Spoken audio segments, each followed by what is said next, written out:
uma coisa e vão ver agora o que Deus vai me dar em troco. Então era performance, né? Eu fazia, agora eu tenho merecimento, estou com crédito na casa, o Senhor vai me dar.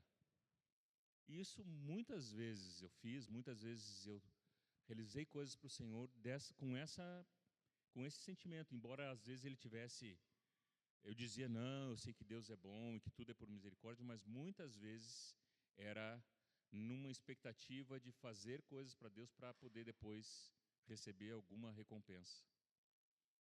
E aí, à medida que passei por esses momentos difíceis em que eu parece que não tinha mais nada para oferecer para Deus, Deus precisou chegar no momento de dizer assim, agora tu está chegando no ponto ideal para entender que nunca foi porque tu pôde fazer algo para mim que eu te amei, mas eu te amei apesar de tu não poder fazer nada para mim. E essa palavra então nasceu nesse contexto na minha vida, e de lá para cá eu continuo dizendo que eu não tenho mais, perdi a conta de quantas vezes já ministrei sobre esse assunto, mas eu acho que eu não consegui ministrar uma única vez a mesma palavra, ela sempre vai tomando uma direção diferente de acordo com aquilo que o Senhor mexe comigo, ou tenho certeza que muitas vezes Ele quer mexer com a sua igreja. Amém? Então vamos abrir o texto de Romanos 8,15. Eu queria fazer esse convite para vocês.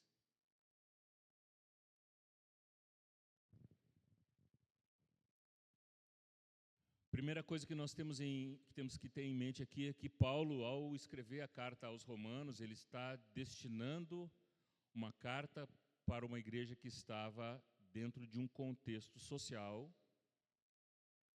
A igreja de Roma, ela era formada por irmãos de muitos lugares diferentes que estavam em Roma naquele momento, onde Roma ainda era considerada a capital do mundo, né, onde tudo acontecia. E muitos judeus que estavam ali vinham de lugares diferentes, às vezes de contextos diferentes, mas todos eles estavam já familiarizados com as questões políticas e a realidade que Roma vivia, né? E Paulo, então, escreve esse texto e diz que a igreja, né, os irmãos não tinham recebido um espírito de escravidão para viver outra vez atemorizados, mas que eles tinham recebido o espírito de adoção, baseado no qual eles podiam chamar papai, né, ou Abba, pai, né, que quer dizer, essa expressão Abba é uma expressão de intimidade, uma expressão de relacionamento próximo, né?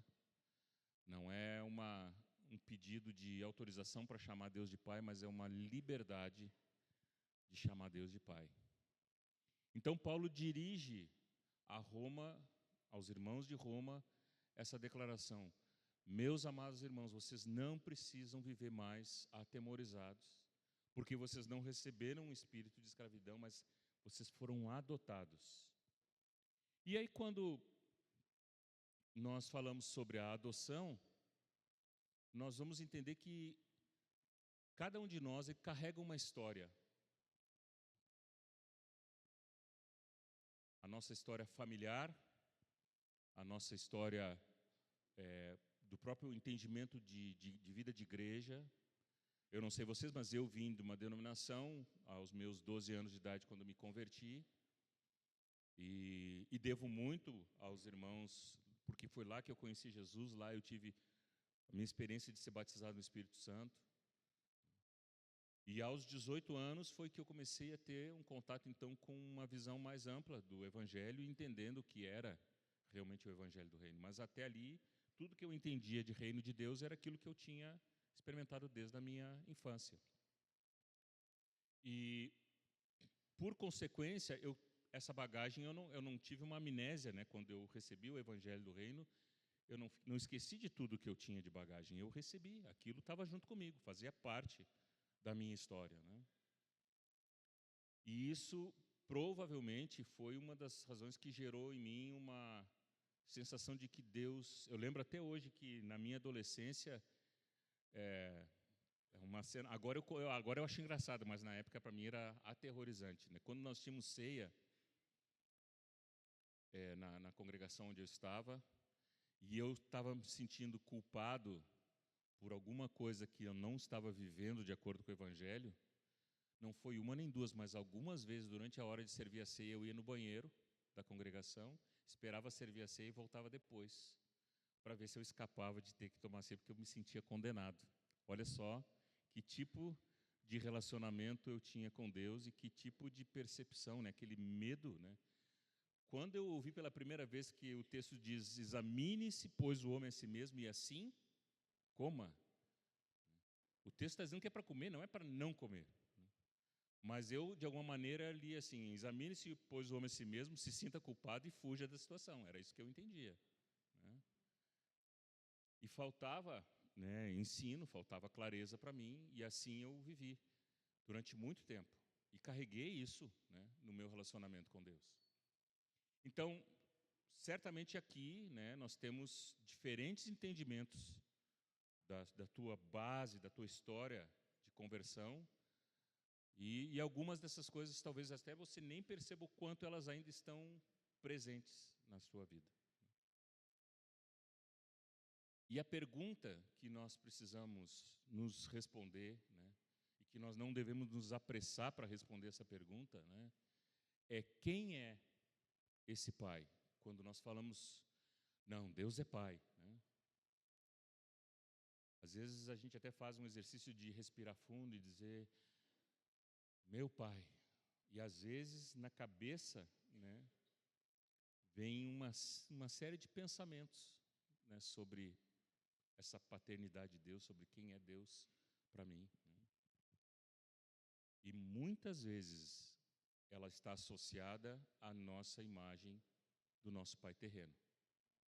E é quase impossível nós não fazermos uma associação. Por que não é fácil fazer uma separação? Porque parte do projeto de Deus, e todos nós fizemos uma catequese, né, que o propósito de Deus é uma família, né, de muitos filhos semelhantes a Jesus, para a glória de Deus Pai. Está lá, inclusive, na entrada da congregação, né? Então, se família é propósito de Deus, é projeto de Deus, onde o inimigo mais vai tentar trabalhar para desconstruir ou para destruir a imagem correta e construir uma imagem distorcida? Vai ser na família. Ele vai agir estrategicamente para desconstruir aquilo que Deus quis estabelecer. E a notícia que eu tenho para dar para vocês é que depois de Adão, meus irmãos, todas as famílias, sem exceção, são famílias disfuncionais. São famílias que têm dificuldades, que têm histórias, que carregaram problemas que vêm dos avós, bisavós e por aí vem, e chegam até nós, porque depois de Adão, o homem precisou passar por todo esse processo para realmente encontrar em Cristo a restauração da sua vida, a restauração das famílias, e de novo nós sermos conduzidos para esse propósito eterno. Mas nós chegamos dessa maneira, com essa bagagem, com essa informação. Então, por isso que nós vamos associar, né, o entendimento da paternidade de Deus com base naquilo que nós vivemos. Aquilo que nós recebemos ao longo da nossa história, nós construímos uma imagem. Costumo dizer também que quando alguém tem um problema sério com um determinado pessoa, que digamos, sei lá, tem um João, né? A pessoa teve um problema sério com o João. E o João fez muito mal para a vida daquela pessoa. Se aquele assunto não foi bem resolvido, toda vez que a pessoa tem contato com algum João, é muito comum que ela lembra daquele João, né? Por quê? Porque ela faz uma associação daquilo que ela viveu que foi ruim, que marcou ela, com aquilo que agora ela está vendo. Pode ser que não tenha absolutamente nada a ver, são duas pessoas completamente diferentes, mas ela associa por quê? Por causa do nome, né? E da mesma maneira, nós corremos esse risco, nós passamos por essa dificuldade de entender a paternidade de Deus quando nós associamos com a paternidade na nossa vida familiar, na nossa experiência familiar.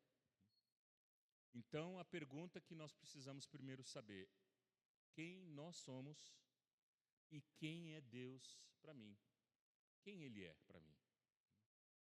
Gosto muito também de mencionar que Hoje, né, nessa sociedade que nós estamos vivendo, há uma crise muito grande de identidade. Nós vemos muitos jovens com dificuldades de saber quem são, às vezes não tão jovens, uns um pouquinho já mais maduros também, né? Porque tiveram tantas decepções ao longo da sua caminhada que já não conseguem mais saber exatamente qual é o modelo que eu tenho que seguir. Porque nós somos criados por Deus para vivermos geração. Deus é um Deus geracional, né? Deus de Abraão, de Isaac, de Jacó, né? Então, aquilo que nós recebemos de uma geração passa para outra, que passa para outra, o que é bom e o que não é bom. E quando nós temos essa dificuldade de definir, é porque a nossa identidade ela já está maculada, ela já está confusa, né? Agora, quando Pedro, e aí me chamou muita atenção, né? Quando Pedro responde a Jesus a famosa pergunta que Jesus diz: quem dizem que eu sou, né? Porque vocês estão ouvindo por aí muitas versões, né?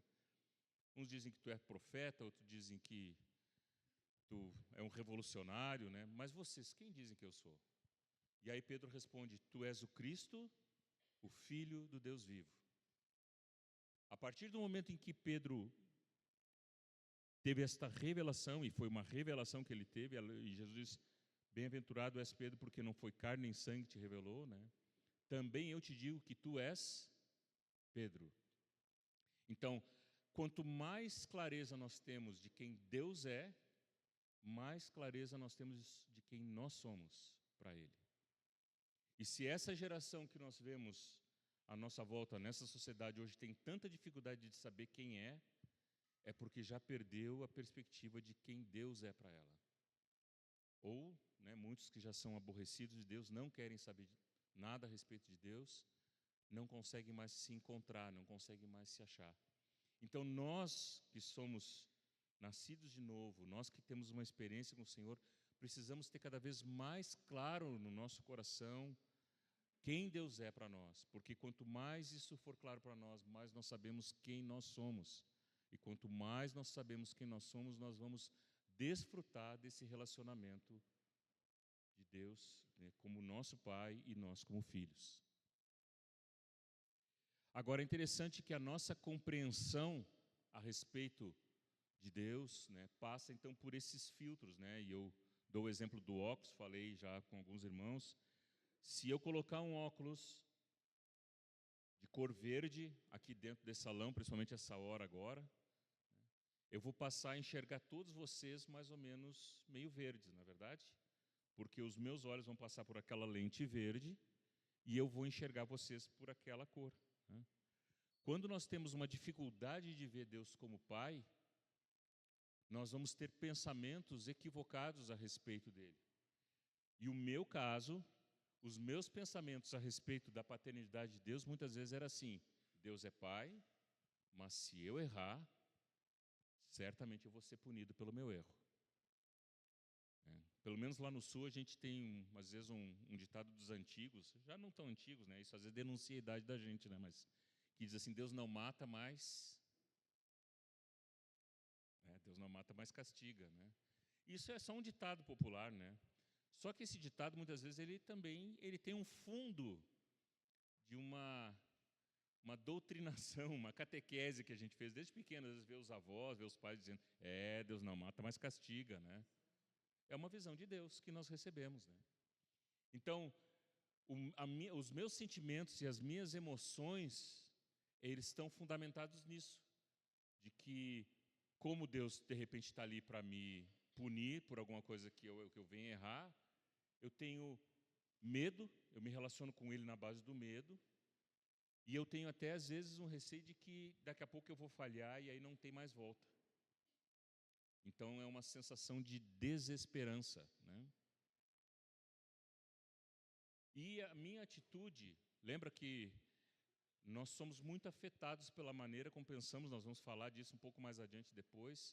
A maneira como nós pensamos, ela afeta as nossas ações, ela tem um resultado na nossa vida, porque esse pensamento ele está baseado lá no meu passado, né? Ele está definido às vezes há muito tempo atrás, e ele formou em mim uma maneira de pensar. Então, às vezes a minha adoração, ela vai ser uma adoração não de uma entrega completa ao Senhor, não uma adoração livre, né, mas uma adoração com receios até do que eu estou fazendo, né? Mas o texto de 1 João diz que no amor não existe medo, né, e que nós amamos Ele, mas Ele nos amou primeiro, né? E é bom a gente lembrar, né, que o texto diz que Deus prova o seu amor para conosco pelo fato de ter Cristo morrido por nós, sendo nós ainda pecadores. Então não é uma questão de que nós éramos bonzinhos e por isso que Deus nos amou. Muito pelo contrário. Ele nos amou sabendo como nós éramos, conhecendo a nossa condição. Então, se o meu pensamento ele está fundamentado na certeza de que eu sou amado por Deus, de que Ele me amou porque Ele tomou essa iniciativa, então os meus sentimentos, né, vão ser, tá bom, Senhor, eu sei das minhas limitações, mas eu sei que Tu me ama, eu sei que Tu decidiu me receber com tudo aquilo que eu tinha, com todas as minhas dificuldades. E aí a minha expressão de louvor, de amor, de serviço, e de mesmo de qualquer coisa que eu possa fazer para o Senhor, no meio do corpo de Cristo, vai ser porque a motivação é porque eu fui amado, e não porque eu preciso provar algo. Porque eu estou falando de mim, tá? Muitas vezes eu quis fazer coisas para Deus porque eu queria provar para Deus que eu ia merecer o amor dEle. E aí nós ficamos muitas vezes limitados nos nossos afetos. Nós temos dificuldade de viver esse evangelho. Por quê? Porque a gente vai falhar. Se tem uma coisa que é certo nos nossos relacionamentos e na vida de igreja, é que nós falhamos uns com os outros. Eu ainda estava conversando meio-dia com um irmão e a gente estava dizendo, né? Qual é o segredo para nós termos um relacionamento duradouro? Seja ele num casamento, seja ele na vida familiar, ou seja no relacionamento no corpo de Cristo. Qual é o segredo? É que eu nunca vou errar e aí o irmão nunca vai ficar ofendido comigo? É esse o segredo? O segredo é que há perdão, e onde há perdão, há reconciliação, há renovo, há um reinício, porque nós nos perdoamos. Eu digo, né, que sou casado há 34 anos com a Denise, e nesses 34 anos ela já teve várias fases de um marido diferente, ou eu até brinco, né, vários maridos, todos eles era eu, tá? Mas ela teve vários maridos, porque eu já fui voltado só para o trabalho e não queria saber da casa. Eu já fui fechado como uma ostra, que ela dizia, né, se eu tivesse um pé de cabra, é pé de cabra que vocês chamam aqui, conseguisse meter e abrir essa ostra para saber o que está lá dentro, né? Eu queria ficar dentro da caixinha do nada, porque às vezes o homem tem a caixinha do nada, né? Que é uma caixinha onde ele quer ficar sozinho lá. E às vezes a esposa quer entrar e ele diz, não, mas se tu entrar aí não vai ser mais a caixinha do nada, e tu já vai estar aqui dentro, então eu quero ficar sozinho nessa caixinha, né? E assim foi meu relacionamento muito tempo com ela. Então os 34 anos de casado que eu tenho não são 34 anos em que não houve muito perdão, muito acerto, muita misericórdia, né? Teve que ter paciência com essa cabecinha dura aqui, porque a cabecinha é dura, viu? Foi necessário para que o nosso relacionamento chegasse aos 34 anos. Então, nós como igreja, não estamos isentos de errarmos uns com os outros. Mas nós precisamos entender que o perdão, ele é eficaz para restaurar relacionamentos. E que o Senhor, ele nos capacita a perdoar. E glória a Deus porque nós podemos viver isso e exercitar essa vida de perdão. É uma das mutualidades, né, que a palavra diz, perdoai-vos uns aos outros, né? Às vezes é muito bonito, a gente pode fazer até um slogan disso, né? Mas o melhor mesmo é quando a gente aplica isso no nosso dia a dia, né? E é importante nós entendermos que nós somos filhos de Deus e somos chamados para pertencer a Ele. somos parte da sua família e que não podemos nos relacionar uns com os outros fora dessa paternidade que Deus tem para cada um de nós.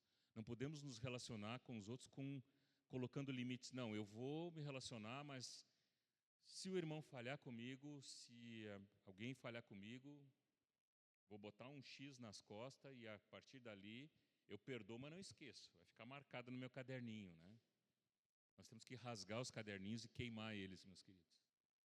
Precisamos decidir, né, que vamos viver esse evangelho, vamos viver essa vida de reconciliação, de amor, porque nós entendemos, primeiro, que nós fomos amados.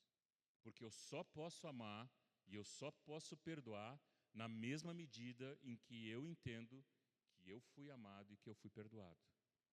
Toda pessoa que tem muita dificuldade de perdoar e muita dificuldade de amar alguém, é porque ela tem dificuldade de receber amor e de receber o perdão de Deus. Então, hoje de manhã ainda falei, né, que se andarmos na luz, né, o vertical que acontece aqui, ele afeta o nosso horizontal. Na paternidade é exatamente o mesmo processo. Se eu não consigo me conectar com a paternidade de Deus aqui, eu não consigo expressar amor e relacionamentos verdadeiros aqui, no horizontal. Então, começa por acertar esse relacionamento vertical para que eu possa acertar na horizontal. É muito bom a gente ver que Jesus tinha completa consciência da identidade que ele tinha. Ele vai dizer, né, que ele fazia somente aquilo que o Pai pedia para ele fazer. E que ele e o Pai eram um. O texto de Lucas 3, 21, 22, o momento em que Jesus chega para ser batizado por João Batista, ele diz que os céus se abrem e aparece uma voz do céu que diz: "Este é o meu filho amado, em quem eu tenho todo o meu prazer." Neste momento do ministério de Jesus, ele não tinha feito ainda nenhum milagre, ele não tinha começado a proclamar o evangelho para nada, então ele não tinha um currículo para apresentar, né? Olha, eu já fiz tudo isso. Mas o Pai já dava testemunho: este é o meu filho e ele é amado. Nele eu tenho todo o meu prazer. Amém? Nós somos amados não por aquilo que nós podemos fazer para Deus. Se fosse por isso, nós provavelmente estaríamos todos ou quase todos aqui sem condição de estarmos juntos. Porque as nossas obras, elas são muito limitadas, muito deficientes. Mas nós fomos amados com um amor incondicional. E isso nós precisamos ter muito claro, né? Agora, por causa da orfandade, de não se sentir parte, de não pertencer, o homem vive sempre como se tivesse para alcançar algo e ele não consegue alcançar esse relacionamento. E Satanás foi destituído da posição que ele tinha como anjo de luz e foi colocado numa posição de longe da presença de Deus, longe dessa comunhão.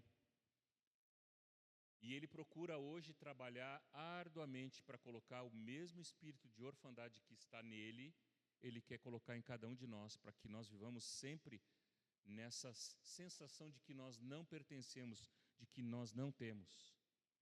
Por quê? Porque ele sabe que se nós vivermos como órfãos, nós vamos viver sempre buscando preencher um relacionamento em muitos lugares, de muitas maneiras, inclusive às vezes dentro da igreja. Vamos viver querendo produzir coisas para Deus, querendo reconhecimento, atrás de reconhecimento, atrás de um título, atrás de uma posição, porque nós temos um buraco no nossa relação com Deus que é fruto dessa orfandade. E nós passamos, inclusive, a condicionar que Deus nos ama se nós recebemos algumas coisas. É muito comum também, às vezes, quando a pessoa recebe uma promoção no trabalho, ou alguma situação, ou prospera em alguma coisa, assim, Deus é pai, né? Por isso que, graças a Deus, agora eu consegui um novo emprego, consegui prosperar em alguma coisa, né? E a própria teologia da prosperidade, ela vai dizer que nós temos que crer que Deus vai nos dar todas as coisas. Mas qual é o problema dessa teologia, né? É que ela associa que se nós recebemos, nós estamos bem. Mas se nós não recebemos, então é porque tem algum pecado, tem alguma coisa errada conosco. Aí eu pergunto para vocês, como é que a gente aplica essa teologia da prosperidade na vida de Jesus? Que diz que ele não tinha onde reclinar a cabeça. Era um homem de dores e que sabia o que é padecer. Não estou querendo dizer com isso que nós temos que ser homens sempre de dores e que temos que viver padecendo, não estou dizendo isso. Mas essa ideia, ela de novo aponta para merecimento, ou para fazermos coisas, para fazer um negócio com Deus. Senhor, eu vou te dar isso, mas agora tu tem que me dar algo em troca. Vocês estão percebendo que, na verdade, o meu relacionamento com Deus, ele não é um relacionamento fundamentado no amor, mas ele é um relacionamento fundamentado num negócio. Eu te dou isso, Senhor, para que tu me dê em retorno tal e tal situação. Então, estamos negociando com Deus. Mas qual é o bem mais precioso que Deus já nos deu? Seu Filho. Ele deu o que tinha de melhor para nós. Nós estávamos condenados nos nossos delitos e pecados. E éramos homens e mulheres condenados a uma eternidade sem Deus. E Jesus veio e morreu por cada um de nós porque nos amou e nos amou até o fim. Então não há presente maior, não há dádiva maior do que essa. E nós precisamos reconhecer esse amor. É interessante que quando nós olhamos para a parábola do filho pródigo, ou como eu costumo dizer, para a parábola dos filhos perdidos, né? Porque tinha o filho que foi, né? Disse, pai, me dá minhas coisas e foi embora. E tinha o filho que ficou. O que foi porque disse assim, eu quero o teu dinheiro, eu quero os bens, mas eu não quero relacionamento contigo. Não é isso? E por isso ele foi embora. E o filho que ficou? Quando ele vê que aquele filho perdido tinha retornado, ele ficou indignado e ele disse, há tanto tempo que eu te sirvo e nem sequer um cabritinho tu não deu para eu comer com os meus amigos. Esse filho estava perdido dentro de casa, porque ele não conhecia o pai que tinha. E a resposta do pai foi, mas meu filho, tudo que eu tenho é teu. Tu não precisava nem pedir autorização para mim, porque tudo que está aqui é teu. Mas ele vivia com uma mentalidade de órfão, que embora estivesse na casa do pai, embora estivesse próximo do pai, ele não conhecia o coração do pai. E assim nós podemos viver também. Agora, é importante nós entendermos que quando vivemos debaixo desse espírito de orfandade, nós estamos sempre procurando uma maneira de preencher algum vazio. Como é que está, irmão? Estamos aí lutando, né, irmão? Estamos sempre naquele processo, né? Vocês já ouviram essa resposta, né? Como é que está? Está aí de luta em luta, né? É um pouquinho antibíblico isso, que diz que nosso caminho é como a luz da aurora que vai brilhando cada vez mais e mais, né? Não quer dizer que não passamos por dificuldades, não quer dizer que não temos desafios, mas nós sabemos quem é Deus para nós. Nós entendemos qual é a realidade dessa paternidade que Ele tem por nós, desse amor que Ele tem por nós. Agora, parte da nossa dificuldade de entender Deus como Pai é porque nós fomos tão massacrados com essa informação de que nós temos que fazer coisas para ter a amizade de Deus, nós temos que fazer coisas para que possamos ser amados por Deus, que nós vivemos sempre numa expectativa de algo mais e não conseguimos desfrutar aquilo que Deus já tem para cada um de nós. E eu quero mostrar um exemplo para vocês a respeito da adoção, porque eu já vi até um irmão fazer uma brincadeira, ele disse, né, Romanos 8,15 diz que nós recebemos o espírito de adoção. E aí eu pergunto, normalmente, quando a gente fala de uma criança que é adotada, até algum tempo atrás a gente dizia, fulano ali, ele é adotado. Vocês já passaram alguma coisa por isso assim? Fala que como se a criança adotada, né, ela fosse um filho um pouquinho de segunda categoria, né? E é interessante que a nossa Constituição, tem alguns advogados aqui, não? Tem algum advogado aqui? Pois é, a Constituição brasileira diz que até 1988 o filho adotado não tinha os mesmos direitos do filho natural. Vocês sabiam disso? O filho adotado ele não podia acessar os mesmos percentuais de herança quando faleciam os pais, porque ele era considerado um filho, de fato, de segunda categoria. É interessante a gente entender isso, porque aquilo que tem no natural, às vezes, se reflete na nossa vida, e agora eu entendo por que muitas vezes na escola, né, tinha uma criança com mau comportamento, dizendo, que fulano lá ele é adotado, ele é meio problemático, né? Então nós estamos vendo já uma discriminação desse filho, como se ele não tivesse os mesmos direitos de um filho que nasceu na casa.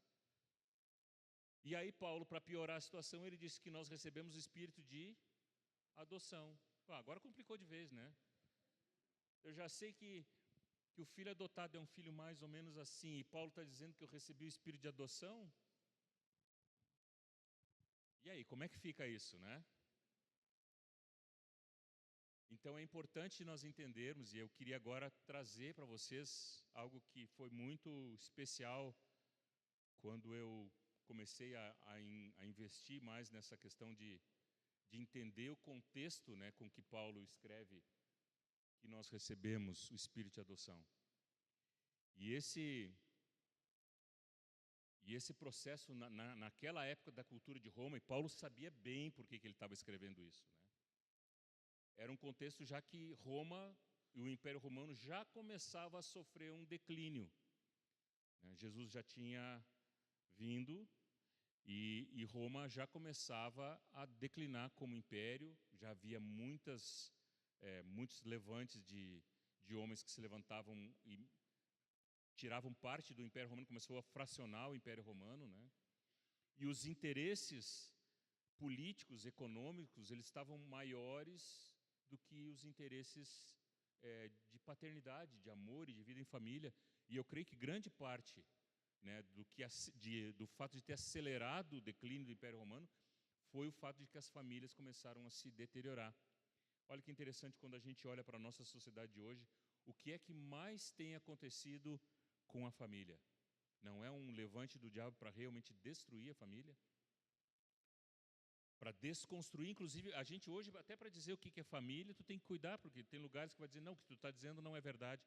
Família não é só isso, família tem muitas possibilidades. Família não é um pai, mãe e filhos, né? Já não querem mais fazer o dia dos pais, dia das mães, agora é um dia genérico, né, nas escolas, para roubar das crianças as identidades, né? Então, nesse tempo em Roma, as famílias já enfrentavam essa dificuldade.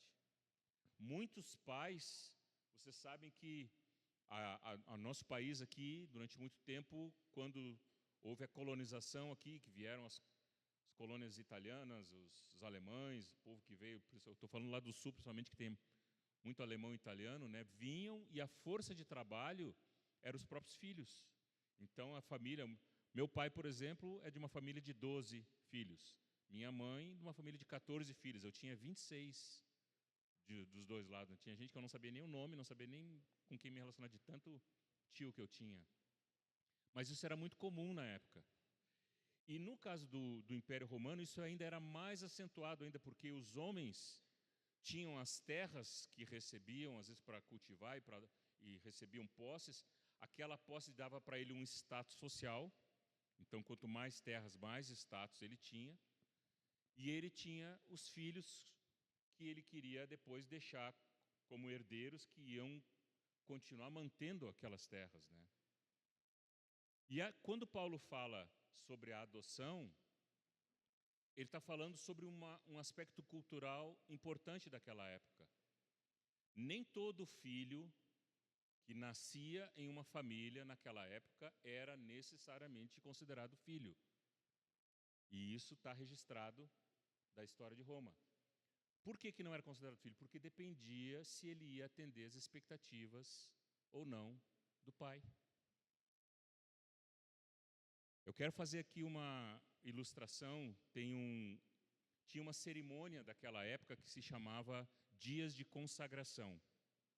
Essa cerimônia ela constava de um evento onde nascia então uma criança numa família, e essa criança levava em média 7 dias. Eu não estou agora bem certo se era 7 dias o menino e 8 dias a menina, ou o inverso, se era 7 dias a menina e 8 o menino, que era um tempo de preparação dessa criança, em que ela ainda não fazia parte da família. Ela tinha nascido, mas ela ainda não fazia parte da família.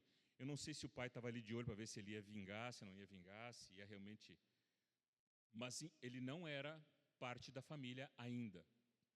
Então, quando completava esses dias, que eram os dias de consagração, aí então o pai, que era às vezes um homem que tinha muitas terras, ele chamava os principais políticos daquele lugar, os homens influentes, talvez os vizinhos que tinham muitas terras também, ele chamava esses parentes para apresentar o filho ou a filha.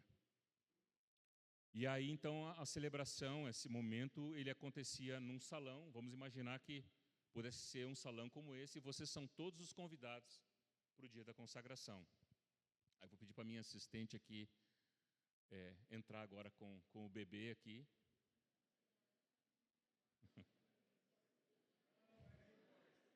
Não é bebê reborn, tá? Fiquem tranquilos. O que acontecia nesse dia? Alguns documentos dizem que essa criança ela era introduzida nesse salão pela mãe, normalmente, que vinha com essa criança enrolada, e ela colocava a criança no chão do salão. Todo mundo lá do fundo consegue enxergar aqui? Todo mundo enxergando? A Denise está largando o bebê aqui no chão. Então, essa criança, ela era... Deixa eu ver se eu desenrolo aqui. É que eu preciso... Essa criança, ela era colocada no chão, e o pai, então, nessa cerimônia, né, ele entrava, se dirigia até a criança.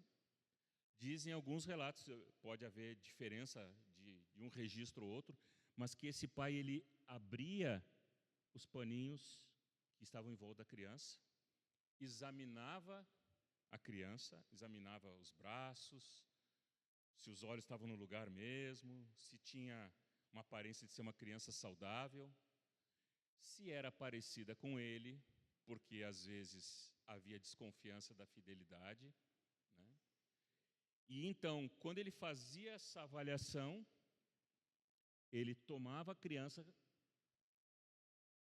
eu estou segurando o microfone, né? Mas ele tomava a criança nos braços, e a partir do momento que ele tomava a criança, mas que ele tinha tirado a criança do chão, ele apresentava para todos os convidados e dizia: essa aqui é a Maria, ou esse aqui é o João. E aí todo mundo dizia: bem-vindo Maria, bem-vindo João. A partir deste momento, essa criança ela era adotada na família. Então vocês vão ver onde é que a gente vai chegar, né? Mas havia algumas condições que essa criança precisava atender para que ela fosse de fato aceita. E há muitos relatos de senhores de terra que olhavam para a criança e desconfiavam que a criança não era sua, ou não gostavam que a criança era muito fraca, e eles não tiravam a criança do chão.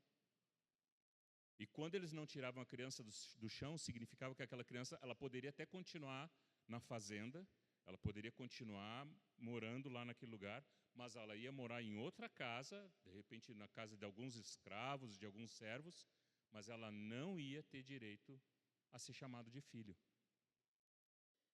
Sério isso, né? Agora vocês começam a entender por que Paulo está dizendo que nós recebemos o espírito de adoção. Porque a adoção, nesse caso, era quando o filho era reconhecido como filho. E vocês imaginam, se a gente pensar nos dias de hoje, o temor, né, de não ser aceito, de não ser retirado do chão. Essa criança, ela ficava condenada a crescer sem uma identidade. Aquele lá é o filho do, talvez, bastardo, é um filho que não foi aceito, ou o filho que não correspondia. E é muito interessante nós entendermos que no Império Romano isso passou a ser uma prática. Tem um filme que, eu não quero fazer propaganda nenhum de filme aqui, mas é um filme que faz um relato muito fiel a isso, que é o Gladiador. Talvez alguns tenham visto aqui, né? Nesse filme existe um comandante do exército, que ele é um homem muito forte no seu comando. Ele tem, o nome dele é Máximos, né? Ele é um cara que ele é um guerreiro muito valente. E o imperador aprova ele como o próximo imperador, acha que ele que tem que ser o próximo imperador. Qual é o problema? É que esse imperador tinha um filho legítimo, mas esse filho legítimo não correspondia à expectativa do pai. E o que o pai fez? O pai rejeitou esse filho. E é claro que no filme mostra que esse filho acaba sufocando e matando o pai para poder assumir como imperador, porque ele sabia que se ele ficasse esperando, o pai não ia dar para ele a função de imperador, mas ia dar para esse general que tinha admiração. E aí, quando nós olhamos, todos esses nomes que vocês vão ver ali, ó, Augusto, Tibério, Calígula, Nero, Trajano e todos esses outros, todos eles, sem exceção, foram adotados. Não eram filhos legítimos. E todos eles se transformaram em imperadores. Por que isso? Porque o imperador estava buscando alguém que representasse os interesses do reino dele de acordo com os critérios dele. Então tinha que ser alguém que tinha que ser forte, tinha que ser alguém que tivesse influência, tinha que ser alguém que pudesse realmente se impor. E às vezes esses imperadores tinham filhos que não tinham a mesma característica do pai. Então o que o pai fazia? Adotava a um outro homem que não era da família. Às vezes adotavam, muitos registros falam de adoções com 20 e tantos anos de idade. Por quê? Porque era puramente um interesse político, não era um interesse ligado ao amor, não era porque amava, porque realmente tinha um carinho, né? Vocês veem como pode se degradar um relacionamento familiar a esse ponto, em que nascer não significava que tu era filho. Agora, esse processo, né, gerou, né, uma quantidade enorme de órfãos que se relacionavam com seus pais sempre como se o pai fosse alguém tão distante, mas tão distante que, se fosse preciso, ele seria capaz de matar para poder tomar à força aquilo que ele teria por direito. E aí nós precisamos fazer agora uma revisita, né? Eu queria convidar vocês agora para vocês fazerem um exercício de criatividade junto comigo aqui. Nós vamos fazer de novo a cerimônia do dia de consagração. Só que dessa vez, nós não estamos falando de Roma, nós não estamos falando de uma criança qualquer. Agora nós estamos falando da humanidade caída, de uma humanidade que foi afetada pelo pecado. O texto de Mateus 12:39 se refere a uma geração má e adúltera. E essa geração, a palavra do original no grego é genéa, que é a mesma para aquele que foi gerado, para filho. E ainda vai dizer também em Filipenses 2:15 que é uma geração pervertida e corrupta. E quando fala de corrupto, ela fala também no sentido físico, de que tem defeitos, de que é incapaz de ter uma boa aparência. Então essa criança agora, nós estamos de novo naquele mesmo salão, no dia da consagração, só que quem está no chão ali sou eu e é você. A realidade agora é que nós todos estávamos condenados por nossos delitos e pecados. E ao invés de ser um Senhor que tinha algumas terras, nós estamos falando do Deus Criador de todo o universo, que comparece nesse salão.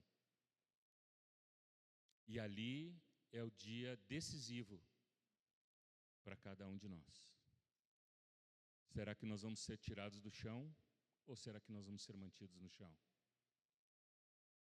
Lembra que no tempo de Roma, o pai muitas vezes olhava, examinava a criança, se era parecida com ele, se tinha defeitos ou não, e em alguns casos ele virava as costas e a criança continuava no chão. O que vocês acham? Que se Deus examinasse o homem depois da queda, com esse diagnóstico de uma geração má e adúltera, de uma geração corrupta, o que ele iria encontrar nessa criança que estava ali no chão? Talvez faltando um braço, talvez cego dos olhos, talvez raquítico, sem força nenhuma. Essa era sem a sua aparência, porque havia perdido a imagem de Deus. Muito bem lembrado, Daniel, isso mesmo. Então, esse Deus, Criador de todo o universo, olha para essa criança e diz: ele não está parecido comigo. Além de tudo, ele está todo sujo. Sujo pelo pecado, sujo por uma vida longe de mim. Ele não tem o que me oferecer. Ele não vai me representar bem. O que nós podemos esperar dessa situação? O que vocês imaginam, né? Que nós não seríamos adotados, não é verdade? Mas o texto diz que Deus prova o seu amor para conosco, pelo fato de ter Cristo morrido por nós, sendo nós ainda o que éramos. Então, todos nós que estávamos nesse lugar no chão, condenados a sermos rejeitados por causa do nosso pecado que nos incapacitava de sermos aceitos. Não foi assim que Deus olhou nem para mim, nem para você. Na verdade, se essa cerimônia fosse real aqui, né? O Pai Eterno teria pego nos seus braços e teria dito: esse é o meu filho amado. Eu tenho prazer nele. Eu sei que ele é aleijado, eu sei que ele é cego, eu sei que ele tem muitas limitações. Eu sei que ele está sujo, que ele não tem o que me oferecer. Mas ainda assim, eu quero tomar ele nos meus braços. E eu quero que vocês saibam que ele é filho. Por isso que o texto vai dizer que a todos nós que recebemos a Jesus, nós recebemos o poder de ser feito filho de Deus. E eu ainda fui entender, né, depois meditando um pouco mais sobre esse texto e sobre essa experiência desse momento de adoção que chegou até mim, que chegou até você, que para que isso fosse possível, alguém teve que ficar ali no chão e alguém foi rejeitado no meu lugar. Vocês sabem quem foi? Que se tornou maldito por mim e por ti. Homem de dores, que tomou o meu lugar e o teu lugar. O nosso Senhor Jesus se fez um filho bastardo, se fez como um filho rejeitado, para que você e eu pudéssemos ter sido adotados. Então, quando Paulo diz que nós não recebemos o espírito de escravidão, mas recebemos o espírito de adoção, e por isso nós podemos dizer paizinho, é porque, na verdade, Deus, o Criador de todo o universo, Ele escolheu nos chamar de filhos. Nós não somos filhos do acaso, nós não somos filhos de uma gravidez que aconteceu por acidente.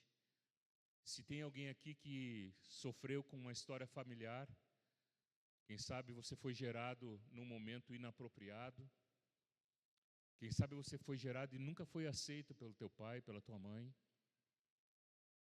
Eu quero que você saiba que o Senhor olhou para ti, como olhou para mim, como olhou para todos nós aqui e disse: eu amo e eu quero que seja meu filho.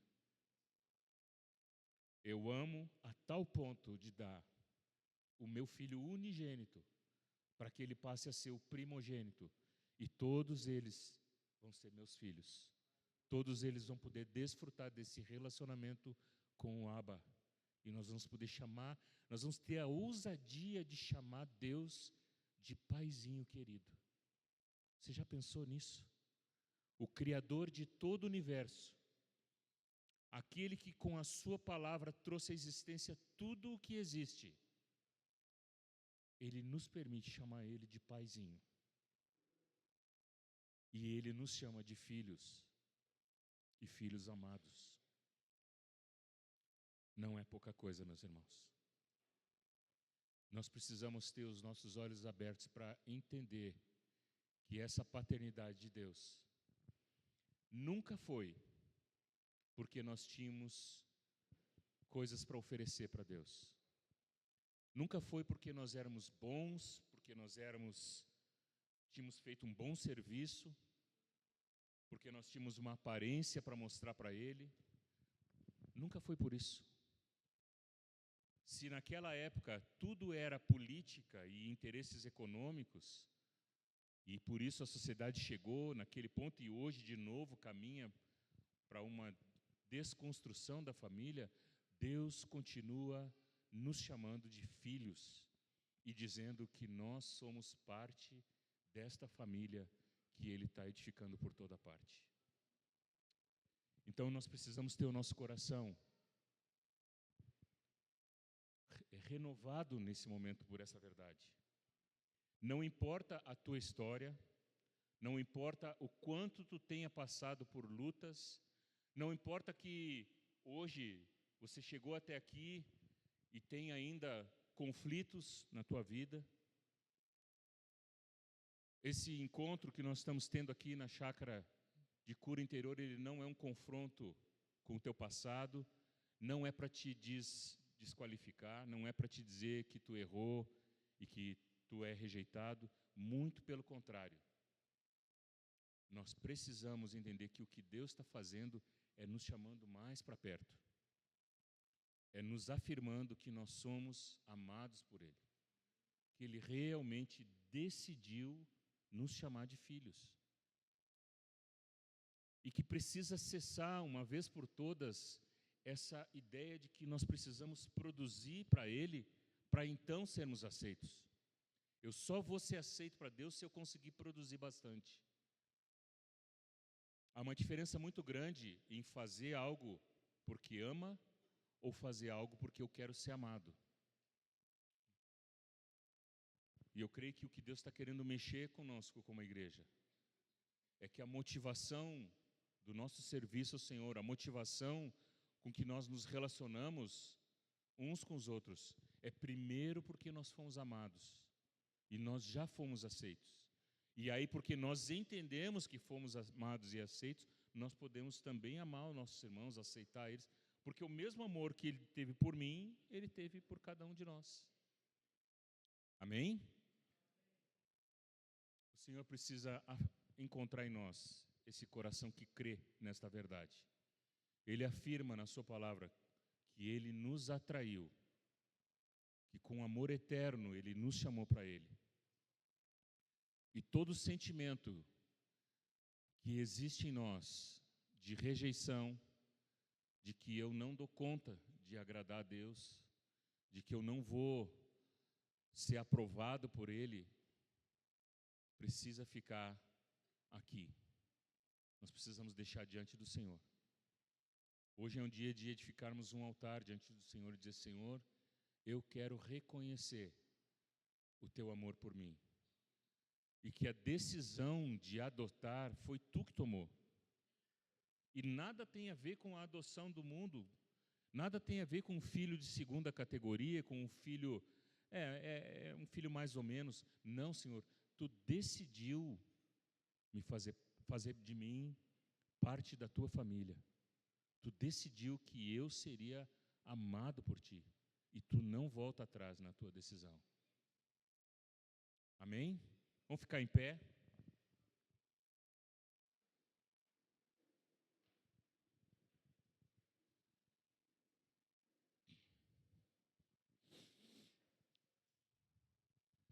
Depois nós vamos continuar vendo algumas áreas que o Senhor quer falar conosco, mas eu creio que agora é um tempo de nós estarmos diante do Senhor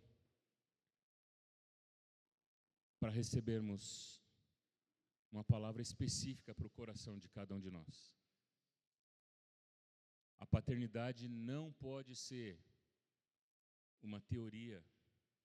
A paternidade não pode ser algo que eu memorizo alguns textos, mas a paternidade ela precisa ser experimentada por cada um de nós. Deus não pode ser um velhinho de barba branca com um raio na mão, como eu disse, né, que quer me punir. Ele é um Deus justo, sim, Ele é um Deus santo, e isso não muda. Ele é um Deus de santidade, e Ele quer nos conduzir à santidade. Mas antes de mais nada, Ele é o nosso Pai eterno.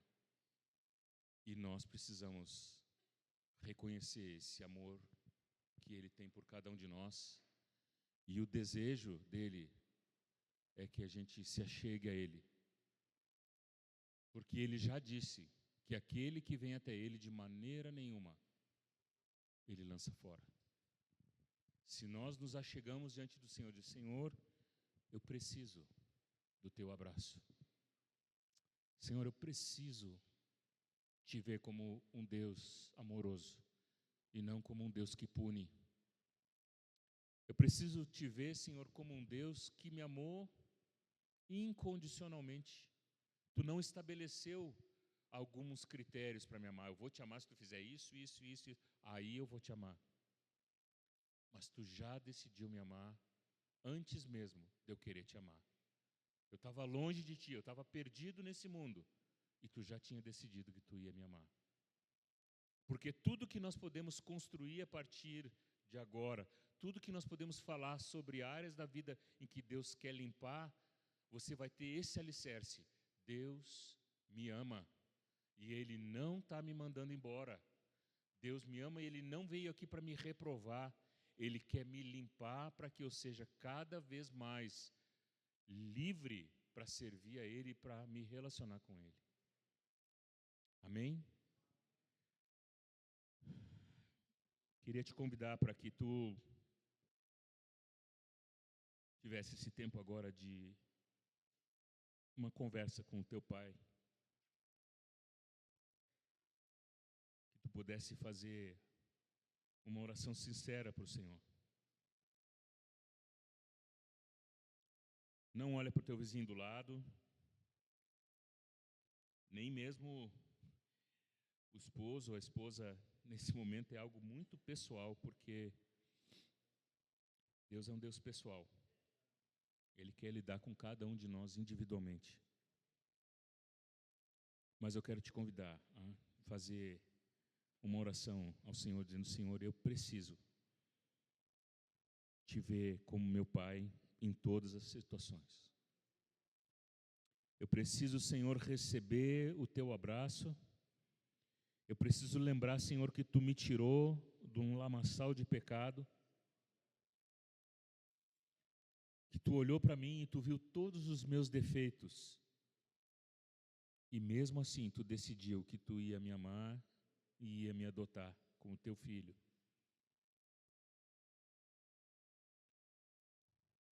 O Senhor quer abrir o coração.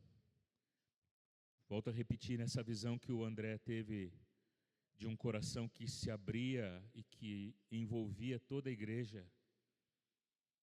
Não tem ninguém aqui que é descartável. Não tem ninguém aqui que Deus vai lançar fora. Só quem pode decidir não receber o amor somos nós, que podemos negligenciar uma tamanha expressão de amor.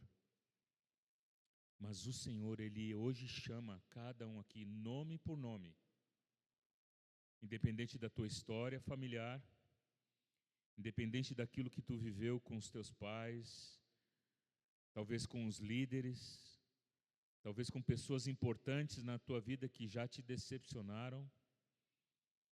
O Senhor está te dizendo: eu nunca te abandono. Eu nunca viro as costas para ti. Mas eu desejo ter relacionamento contigo. Ele é santo, santo, santo. Ele é justo. Mas Ele é Pai, como nenhum outro pode ser. Ele é incomparável. Ele é acima de qualquer comparação.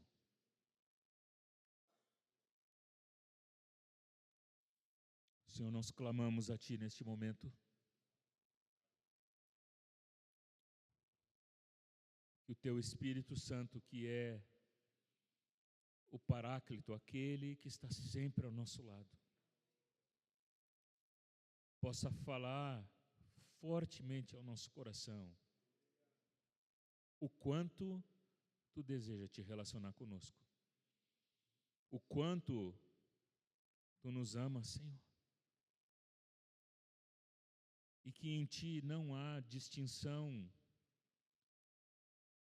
se nós temos uma história de uma família muito boa ou de uma família ruim, se nós temos um passado que não dá nem para falar algumas coisas, ou se nós temos uma história de sucesso, isso para Ti não faz nenhuma diferença, porque a todos nós Tu tem amado.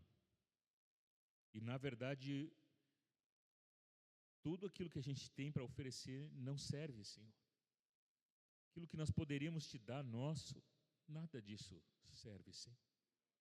A única coisa que nos torna apresentáveis a Ti é porque um dia Jesus tomou o nosso lugar, pagou pelo preço que nós não podíamos pagar, custou a vida do Teu amado Filho,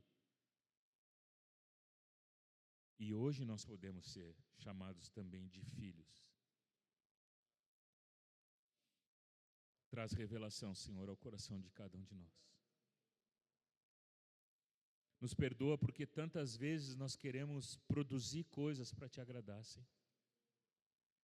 Tantas vezes nós queremos provar para Ti que somos merecedores de algo.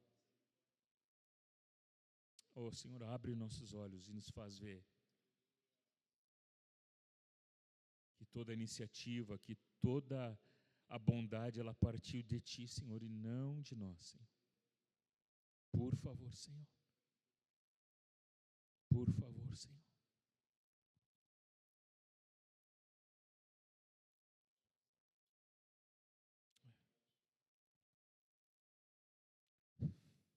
Queria fazer esse convite.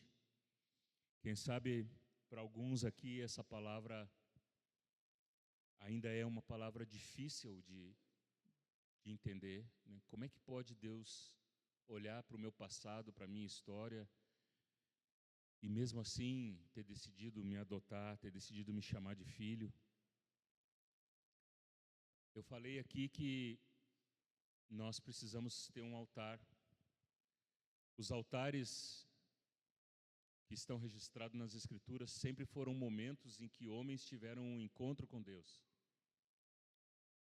Mas os altares nunca foram lugares em que foram levantados para que Deus se lembrasse de algo.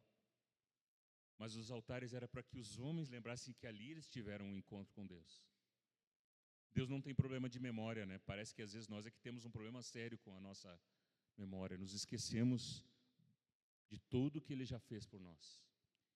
Então eu queria convidar, se alguém quer vir até a frente aqui, com esse objetivo de fazer desse dia de hoje um novo marco na tua vida, um novo altar que tu vai levantar diante do Senhor, Diz: nesse dia, Senhor, eu quero receber a tua paternidade sobre a minha vida. Nesse dia, Senhor, eu quero aceitar esse amor incondicional que tu tem por mim. Hoje é um dia que o Senhor te convida para fazer esse altar diante dele. Porque daqui para frente, talvez daqui a um mês, daqui 2 meses, quando aqueles pensamentos voltarem a vir a ti, mas será que realmente Deus não vai me deixar na mão? Será que a igreja não vai me decepcionar? Será que os líderes não vão me decepcionar? Você vai poder dizer: eu fiz uma aliança, eu renovei uma aliança com o meu Pai eterno. E Ele não vai me decepcionar. Ele não vai me deixar. Queria convidar, se alguém quer vir à frente, alguém pode pegar o violão aqui.